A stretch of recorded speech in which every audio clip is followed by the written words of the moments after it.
Atos 4, de 32 a 35. Leamos juntos. Da multidão dos que creram, era um o coração e a alma. Ninguém considerava exclusivamente sua nenhuma das coisas que possuía, tudo, porém, lhes era comum. Com grande poder, os apóstolos davam testemunho da ressurreição do Senhor Jesus, e em todos eles havia abundante graça. Pois nenhum necessitado havia entre eles, porquanto os que possuíam terras ou casas, vendendo-as, traziam os valores correspondentes e depositavam aos pés dos apóstolos, e então se distribuía a qualquer um à medida que alguém tinha necessidade. Amém. Nossa igreja teve o privilégio, no dia 7 de outubro de 2012, de receber aqui Steve Lawson, pastor que é um teólogo brilhante, um grande escritor, e o Steve Lawson pregou aqui na nossa igreja. Recentemente foi lançado um livro dele, chamado Os Fundamentos da Graça. E nesse livro, o Steve Lawson fala sobre a vertente continental. O que é a vertente continental? A vertente continental é uma linha imaginária, geográfica, que corta os Estados Unidos. Então você pensa ali no mapa dos Estados Unidos, e existe uma linha que separa o país ao meio, é chamado isso, uma linha imaginária, de vertente continental geográfica. Para que ela serve? Ela determina para que lado as águas irão. Porque os Estados Unidos têm costa para o Atlântico e para o Pacífico. Então, se uma gota de chuva cai no topo de uma montanha do Colorado, eles ali têm já o cálculo para saber se aquela água vai para o Pacífico ou se ela vai para o Atlântico. Eles chamam isso de vertente continental geográfica. É muito interessante porque o Steve Lawson vai chamar nossa atenção para uma vertente continental teológica. O Steve Lawson diz que aqueles que transitam entre a soberania de Deus e a liberdade humana depende de uma análise muito séria e sincera para perceber em qual vertente eles se encontram. Esse texto que acabamos de ler é um convite para descobrirmos a nossa vertente espiritual segundo a vontade de Deus. Aquilo que determina a nossa relação com Deus dentro do universo chamado igreja, corpo de Cristo Jesus. Para que lado correm as águas das bênçãos que Deus derrama sobre nós quando nós recebemos essas bênçãos? Elas vão para que lado? Onde nós encontramos o caminho daquilo que Deus derrama sobre as nossas vidas? Essa é a vertente espiritual que acontece no chamado de Deus para todos nós. E é interessante porque nós estamos pensando sobre o desafio da vida cristã. Se você olhar aí o capítulo 1 de Atos, volta aí a sua Bíblia para o capítulo 1, você vai perceber aquilo que falamos hoje pela manhã, que a nossa relação com Deus, ela sofre um tremendo impacto no livro de Atos. Hoje de manhã nós vimos que o capítulo 1 fala da ascensão de Cristo, o capítulo 2 do Pentecoste, encontramos o discurso de Pedro no capítulo 2, entramos no capítulo 3, o segundo discurso de Pedro, e vimos que houve uma reação contrária por parte de alguns àquilo que Deus estava falando no coração de Pedro. Era uma vertente continental, era um grupo que dizia, eu não quero essa palavra.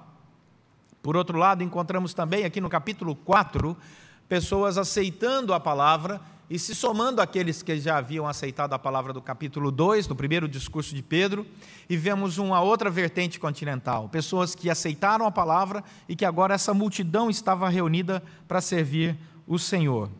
No versículo 29 do capítulo 4, nós vimos hoje pela manhã que a espiritualidade e o desafio da nossa espiritualidade encontram uma dimensão pessoal. O versículo 29 do capítulo 4 diz, agora, Senhor, olha para as suas ameaças e concede aos teus servos que anunciem com toda intrepidez a tua palavra. E agora nós saímos desse ambiente espiritual, individual, particular, E percebemos que o chamado de Deus para nós não é apenas essa religiosidade individual, não é apenas um lado da nossa espiritualidade, como se ele fosse inteiro e completo. Mas Deus nos convida para uma outra perspectiva, e a outra perspectiva está no início do capítulo, do versículo 32 do capítulo 4, que acabamos de ler aqui. A palavra aqui, no versículo 32, chama a nossa atenção para uma vida espiritual comunitária. No momento em que o Senhor diz que a nossa relação é pessoal com Ele, Ele também nos convida a compartilharmos da nossa espiritualidade. Então, espiritualidade saudável, à luz da palavra do Senhor, é aquela que é vivida individualmente e coletivamente. Isso é uma espiritualidade saudável. Uma pessoa que só vive a sua espiritualidade coletivamente está enferma espiritual. Ela só ora quando está na igreja, ela só lê a Bíblia quando está na igreja, ela só canta louvores quando está na igreja, mas quando ela sai dos portões da igreja, ela se cala, ela não tem vida devocional, ela não lê a palavra, ela não fala com Deus, ela não canta louvores. Essa pessoa está com um problema na sua vida espiritual. Da mesma maneira, pessoas que acham que a sua espiritualidade só deve ser vivida num ambiente particular. Então não aceitam um convite de Deus para a comunidade, para a multidão, para a congregação. Não, em casa eu leio a palavra, em casa eu canto louvores, em casa eu falo com Deus, eu não preciso estar em comunidade. Essa pessoa também está com problemas na sua espiritualidade, ela não vai conseguir avançar a sua espiritualidade. Dependendo da pessoa, ela se bastando tanto, ela vai servir santa ceia para ela mesma, vai se auto-batizar e dizimar de um bolso para o outro, né? Dizendo aqui, esse bolso é santo, o outro não. Esse é um problema de gente que acha que pode viver sem a vida comunitária. Esse texto é muito interessante, porque é um texto que ao longo da história da igreja chamou a atenção de muitos, pelo fato dos irmãos naquela época terem vendido as suas propriedades, e à medida que as pessoas tinham necessidade, eles repartiam ali os bens, ajudando uns aos outros financeiramente. Só que esse modelo dessa atitude, esse modelo não é um modelo que encontramos respaldo bíblico. Ele é fruto de uma hermenêutica equivocada, de uma interpretação equivocada. Se você quiser entender melhor esse contexto aqui, tem um autor chamado Stephen Neill, que ele faz uma boa análise da história da igreja, e ele diz que no coração dos irmãos daquela época, depois da ascensão de Cristo Jesus, eles começaram a pensar que Jesus ia voltar logo, porque Jesus foi assunto aos céus e disse, né, que logo ele voltaria, e os anjos anunciaram, da mesma maneira que vocês estão vendo ele subir, ele também retornará. Ora, se Jesus já está voltando, nós amamos a Jesus, somos testemunhas da ressurreição, cremos na mensagem, então nós não podemos e não precisamos mais de tantos recursos materiais. E isso se mostrou depois um equívoco nessa interpretação deles, porque eles começaram a passar necessidades financeiras lá na frente. E o apóstolo Paulo tem que levantar recursos, nas cartas do apóstolo Paulo você vai encontrar essa descrição, para que as outras igrejas pudessem ajudar aqueles irmãos que haviam socorrido tantos em necessidade, e alguns até tinham parado de trabalhar por causa dessa expectativa da vinda imediata de Jesus Cristo. Você imagine se nós tivéssemos essa mesma experiência, olhar Jesus Cristo aqui, ele sendo assunto aos céus, e alguém dizer, né, olha, ele em breve voltará, quem é que iria trabalhar? Pense bem, dependendo da quantidade de recursos que você tivesse, está tudo certo, logo o Senhor vai voltar, estou tranquilo, vou encarar aqui a obra da evangelização. Mas isso foi uma má interpretação daquilo que a palavra do Senhor diz. No entanto, o modelo equivocado de distribuição e de envolvimento nessa área não deve apagar os princípios maravilhosos que esses versículos aqui revelam e que servem de norma para nós como igreja, para que nós possamos ter uma espiritualidade integral, bonita. A primeira coisa que nós percebemos aqui é que Deus nos chama para o desafio da unidade. Isso é um princípio inegociável no Evangelho. Se nós queremos uma espiritualidade saudável individualmente, ela tem que saber viver na coletividade. O texto vai dizer, da multidão.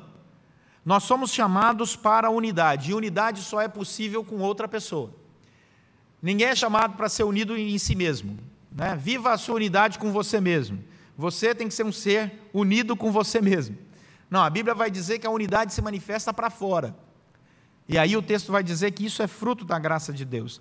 Romanos capítulo 12, verso 3 a 10. Romanos, vamos lá, capítulo 12, do verso 3 ao 10.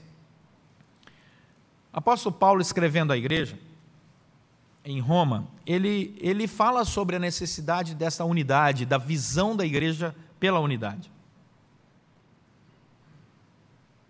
Ele diz assim: porque pela graça que me foi dada, digo a cada um dentre vós que não pense de si mesmo além do que convém. Antes, pense com moderação, segundo a medida da fé que Deus repartiu a cada um. Porque assim como num só corpo temos muitos membros, mas nem todos os membros têm a mesma função, assim também nós, conquanto muitos, somos um só corpo em Cristo e membros uns dos outros, tendo, porém, diferentes dons segundo a graça que nos foi dada, se profecia, seja segundo a proporção da fé, se ministério, dediquemo-nos ao ministério, ou o que ensina, esmere-se no fazê-lo, ou o que exorta, faça-o com dedicação, o que contribui com liberalidade, o que preside com diligência, quem exerce misericórdia com alegria. O amor seja sem hipocrisia. Detestai o mal, apegando-vos ao bem. Amai-vos cordialmente uns aos outros, com amor fraternal, preferindo-vos em honra uns aos outros. A primeira coisa que nós entendemos no convite de Deus para uma espiritualidade que aceita o desafio da unidade é que nós somos o corpo de Cristo Jesus.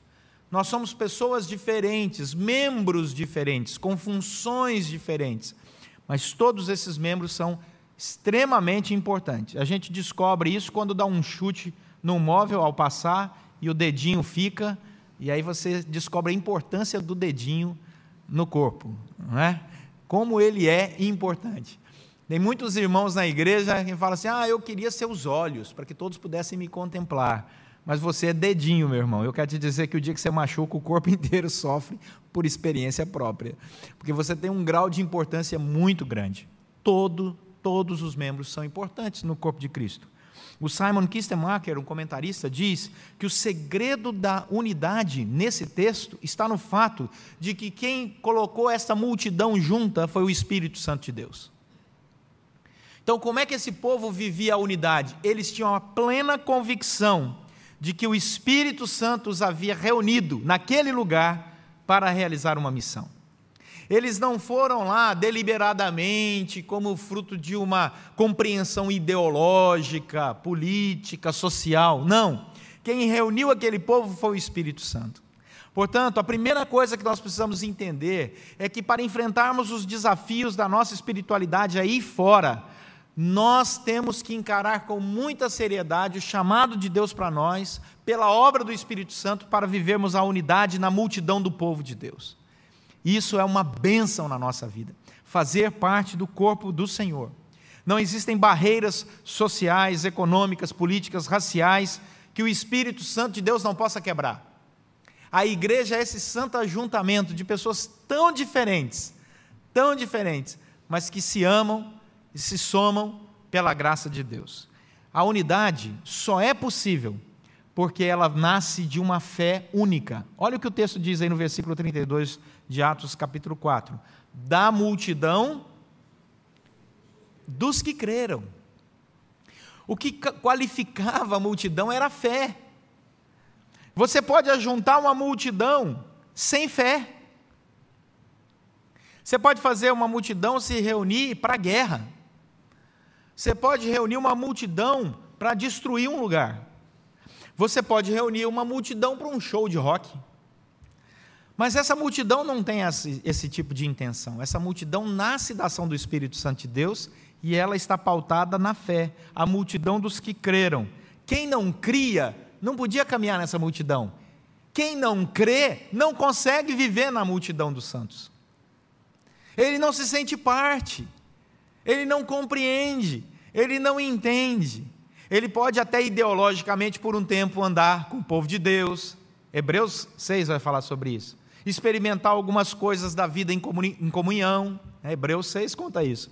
Mas chega um determinado momento em que ele diz assim: não, me cansei. Igreja para mim já basta, né? Já sei tudo. Uma vez uma senhora disse isso para mim há muitos anos atrás: pastor, eu não vou à igreja porque eu já sei tudo da Bíblia. Eu falei: meu Deus do céu, né? Santa humildade, né? Sabe tudo da Bíblia. Que fantástico isso, né? A irmã realmente acabou de provar que não sabe nada, né? E aí eu fiz 3 perguntas para ela, ela não soube responder, e eu disse: está na Bíblia. Mas graças a Deus ela voltou. Então a palavra do Senhor diz que nós somos chamados por Deus para essa unidade. Stephen New, que eu disse, conta no livro História das Missões que até o ano 300 a igreja cresceu e cresceu muito. E o Stephen New destaca algumas coisas que fizeram que essa igreja aqui de Atos crescesse tanto. A primeira coisa era o fato de que aquelas pessoas tinham profunda convicção da sua fé. Eles não duvidavam. Eles não eram crentes que assistiam outro tipo de programa na televisão, de outra fé, e achavam bonitinho, não. Eles tinham convicção da fé deles. A igreja cresceu grandemente até o ano 300, porque eles não negociaram a sua fé. Eles sabiam no que criam e viviam dentro daquilo que criam. A segunda característica é que eles criam na ressurreição, e a mensagem da ressurreição respondia à grande dúvida filosófica dos gregos e ligava a herança judaica. Então a mensagem dos cristãos ela era palatável aos ouvintes, eles gostavam da mensagem da ressurreição, porque ela era a resposta que a filosofia não dava e nenhuma outra religião da época dava. A ressurreição continua sendo a única mensagem que pertence ao cristianismo de forma plena, assim como no começo dessa igreja. Isso fez com que o evangelho crescesse, esparramasse. A terceira característica, muito interessante, segundo o Neil, é que o amor ao próximo era muito evidente. O texto nos diz aí, dá uma olhada no texto, verso 34. Vamos ler juntos. Pois nenhum necessitado havia entre eles. Só até aí. Pois nenhum necessitado havia entre eles. O Stephen New diz que Juliano, o imperador do ano 323 a 363, Juliano escreve para os seus oficiais dizendo o seguinte: o que está acontecendo na nossa cidade? O que está acontecendo no nosso império? Esses cristãos, eles mudaram a sociedade. Não existe um pedinte entre eles. Olha que interessante. Não existe um pedinte entre eles. E aí o imperador escreve: e mais, como se não bastassem, eles ainda ajudam aqueles que são incrédulos, que não creem nas mesmas coisas que eles. Ou seja, eles estão fazendo aquilo que nós, como Estado, não conseguimos fazer. Amor ao próximo. E por isso a igreja cresceu. E a quarta característica que fez com que essa igreja crescesse tanto até o ano 300 e alcançasse países em todos os lugares na época, e isso trouxe até um certo assombro, porque no ano 300 você já tem igreja na Inglaterra e ninguém sabe como ela chegou lá. Ninguém sabe como ela chegou lá. Os cristãos é que levaram, não foi nenhum grande apóstolo, um grande pregador, mas era tão grande o testemunho que quando a perseguição chegou, ela conseguiu matar muitos cristãos. Mas houve um ponto na perseguição, a história vai contar isso, que a população se revoltou contra o império que perseguia os cristãos. Sabe por quê? Porque os cristãos iam para o martírio cantando louvores, sem nenhum sinal de revolta e perdoando os seus inquisidores. E isso impactou a sociedade. Isto é algo que só os que creem podem experimentar. A multidão dos que creem num evangelho integral, num evangelho verdadeiro. E é interessante, o texto vai continuar dizendo que a multidão dos que creram era o coração e uma só alma. E essa é a terceira e última característica que eu queria destacar aqui para os irmãos. Um só coração, uma só alma. Em Marcos, no capítulo 12, quando perguntaram para Jesus, resume tudo o que o Senhor ensinou. Jesus disse, amarás o Senhor teu Deus de todo o teu coração, de toda a tua alma e de todo o teu entendimento. E amarás o próximo como a ti mesmo. Esses irmãos aqui de Atos entenderam a mensagem de Jesus. A mensagem de Jesus não é complicada. A mensagem de Jesus é muito simples. Ama o próximo como a ti mesmo. Ama a Deus acima de todas as coisas. Ama de coração e de alma. Quando a igreja vive assim, ela se torna um exemplo que vai ser repetido. Olha o capítulo 2 de Atos para você ver. Em Atos, no capítulo 2, volta um pouquinho. No versículo 42 ao 47, nós encontramos o primeiro relato da igreja. E olha que interessante, Atos 2, 42. Como é que viviam os convertidos? Eles perseveravam na doutrina dos apóstolos, na comunhão, no partir do pão e nas orações. Em cada alma havia temor, e muitos prodígios e sinais eram feitos por intermédio dos apóstolos. Todos os que creram estavam juntos e tinham tudo em comum, vendiam as suas propriedades e bens, distribuindo o produto entre todos à medida que alguém tinha necessidade. Diariamente perseveravam unânimes no templo, partiam pão de casa em casa, tomavam as suas refeições com alegria e singeleza de coração, louvando a Deus e contando com a simpatia de todo o povo. Enquanto isso, acrescentava-lhes o Senhor, dia a dia, os que iam sendo salvos. O primeiro modelo está aqui no capítulo 2. Você vira a página, chega no capítulo 4 e encontra o quê? A repetição do relato. A comunidade, ela continua viva e vivendo os mesmos princípios para a glória de Deus, porque isso é contagiante. Warren Wiersbe, um comentarista, vai dizer que Satanás tentou, ao longo da história, destruir a igreja levantando o inimigo de fora para dentro. Então o inimigo ia lá e o inimigo de fora, o império, entrava dentro das portas da igreja, pegava as pessoas e levava para o Coliseu, levava para o martírio. Então Satanás montou essa estratégia e tentou destruir a igreja de Cristo assim no começo da cristandade, de fora para dentro. Sabe o que aconteceu? A igreja continuou crescendo. E aí diz o Warren Wiersbe que Satanás mudou a estratégia. O que ele fez? Ele começou a criar as ciladas de dentro para fora. E a cilada que ele ama é plantar a desunião na igreja, de dentro para fora. E aí ele conseguiu grandes vitórias. Filipenses capítulo 2, verso 1 a 4, o apóstolo Paulo chama a nossa atenção. Filipenses capítulo 2, quando o apóstolo Paulo diz, lá em Filipenses capítulo 2, verso 1, se há, pois, alguma exortação em Cristo, alguma consolação de amor, alguma comunhão do Espírito, se há entranhados afetos e misericórdias, completai a minha alegria, de que modo? De modo que penseis a mesma coisa, tenhais o mesmo amor, sejais unidos de alma, tendo o mesmo sentimento. Nada façais por partidarismo ou vanglória, mas por humildade. Como é que eu sei que nós estamos agindo com humildade? Quando você considera cada um os outros superiores a si mesmo. Não tenha cada um em vista o que é propriamente seu, senão também cada qual o que é dos outros.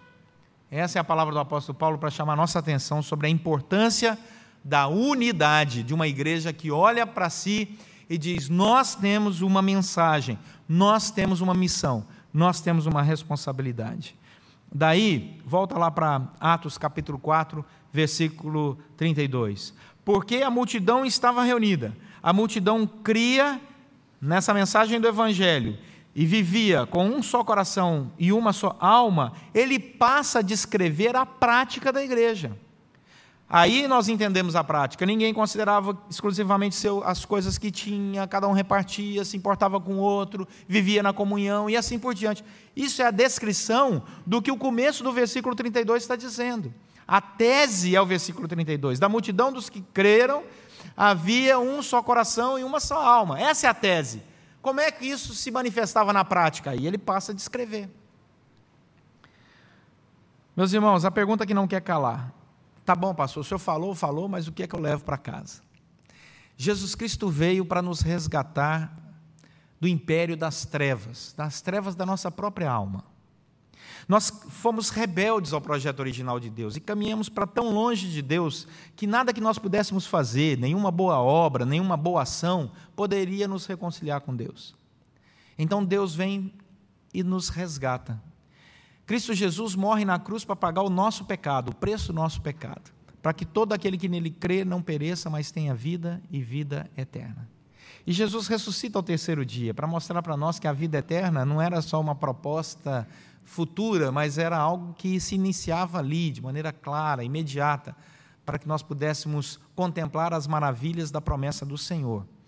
E aí, percebendo isso, Ele nos chama para viver essa espiritualidade individual, mas também coletiva. Cuidado com as armadilhas para se viver uma espiritualidade com uma vertente ou com outra vertente. Nós não somos a vertente continental geográfica. Nós não temos que ver as águas das bênçãos de Deus sendo derramadas sobre nós e escolher para que lado as águas vão. Deus nos chamou não para separar as águas, Deus nos chamou para vivermos na unidade do corpo de Cristo Jesus, para que esse mundo em desalento, em desencanto, com tanta desunião, possa olhar para esse reduto de unidade no amor, na fé, na esperança e perceber o amor de Cristo que inunda os nossos corações.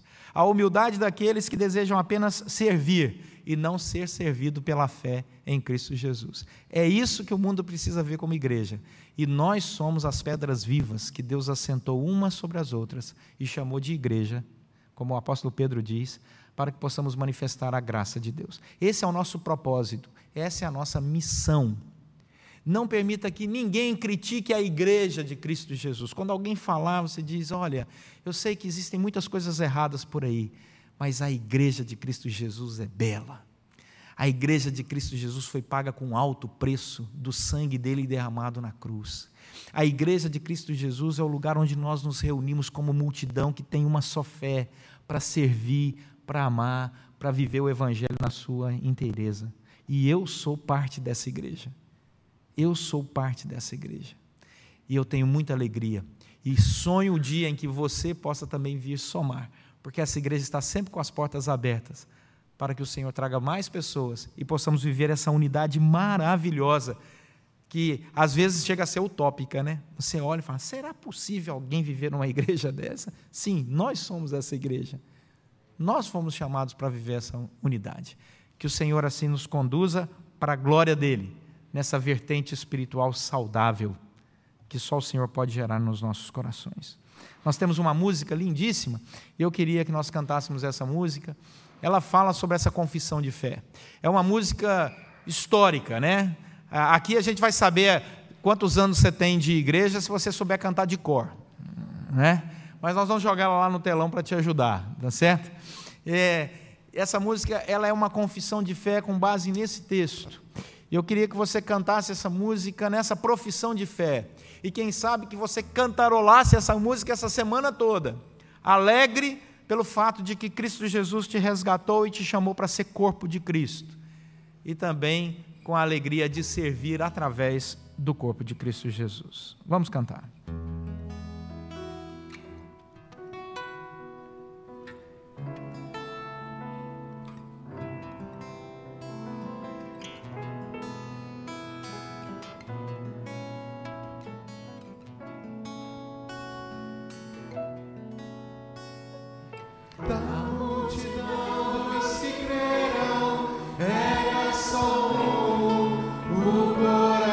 Coração e alma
multidão dos que creram, era só o coração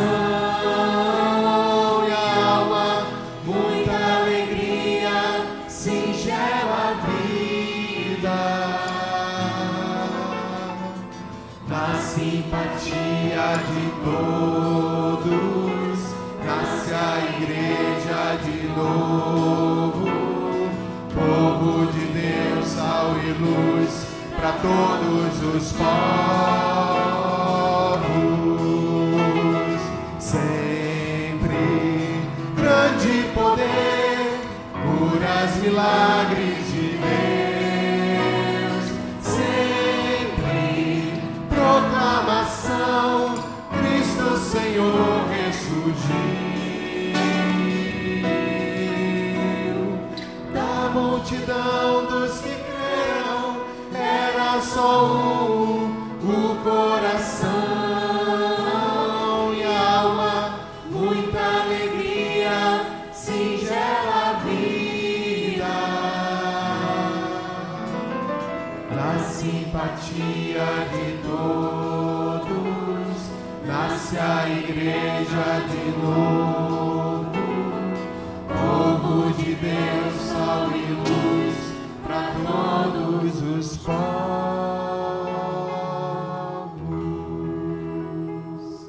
Glória a Deus. Senhor, nosso Deus e Pai, queremos te agradecer pelo teu chamado para que pudéssemos fazer parte dessa bonita comunidade chamada igreja.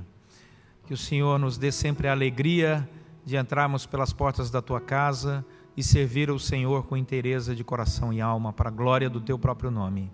Faz de nós, ó Deus, esse povo unido, que com alegria testemunha as verdades do Senhor neste mundo que tanto carece da manifestação do teu amor, da tua graça e do teu perdão. Oramos pedindo a tua bênção sobre todos nós, em nome de Jesus Cristo.